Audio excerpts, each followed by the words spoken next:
दोस्तों कुछ ही दिनों पहले भारत और न्यूजीलैंड के बीच में एफटीए साइन होता है, लेकिन एक इससे दिक्कत है कि जो न्यूजीलैंड की जो सत्तारूढ़ पार्टी है उससे विपक्ष बार बार यही तरीके के सवाल कर रहा है, भाई ये जो आपने एफटीए साइन किया इससे न्यूजीलैंड को फ़ायदा क्या हुआ? आपने भारत को फ़ायदा ज़्यादा पहुंचाया, न्यूजीलैंड को कुछ फ़ायदा मिला ही नहीं इससे। तो सबसे पहले जानिए एफटीए क्या है। एफटीए का मतलब फ्री ट्रेड एग्रीमेंट, मुक्त व्यापार समझौता।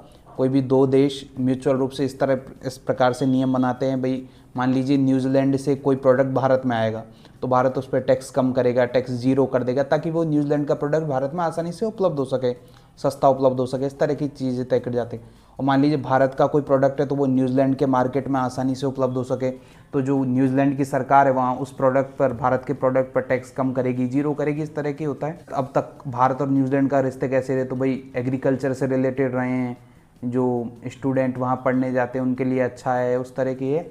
और अब भारत को इस ट्रेड एग्रीमेंट से भारत को क्या फ़ायदा है? तो भारत को जो आईटी सर्विसेज है वहाँ पर अच्छे आसानी से उपलब्ध हो पाएगी। स्टूडेंट के लिए जो वीज़ा वगैरह होता है वो सारी चीज़ें वो आसानी से उपलब्ध होंगी। जो भारत की फार्मास्यूटिकल कंपनीज है उनको आसानी से उपलब्ध करवाया जाएगा न्यूजीलैंड में। जेम्स एंड ज्वेलरी, क्लॉथ वगैरह बहुत सारी चीज़ें हैं। लेकिन बात करें न्यूजीलैंड की, तो न्यूजीलैंड को फ़ायदा है कि भाई भारत जैसा इतना बड़ा जो उभरता हुआ बाजार है वो न्यूजीलैंड को मिल पाएगा।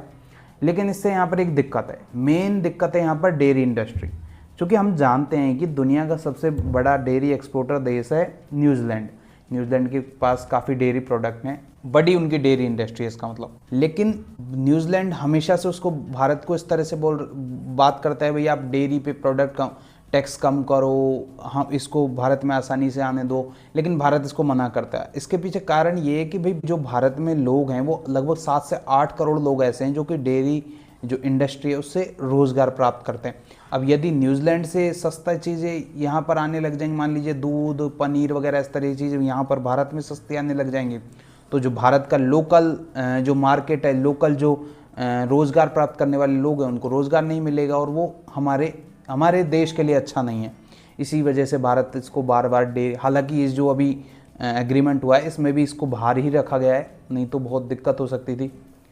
भारत का जो इतने सारे लोगों को रोज़गार मिलता है वो सब छिन सकता था। इसी वजह से जो वहाँ पर जो विपक्ष के जो नेता हैं उनके द्वारा सत्तारूढ़ जो पार्टी है उनको बार बार क्रिटिसाइज़ किया जा रहा है कि भाई आपने भारत को ज़्यादा फ़ायदा दिया है, हमको कुछ, न्यूजीलैंड वालों को कुछ ज़्यादा मिला नहीं।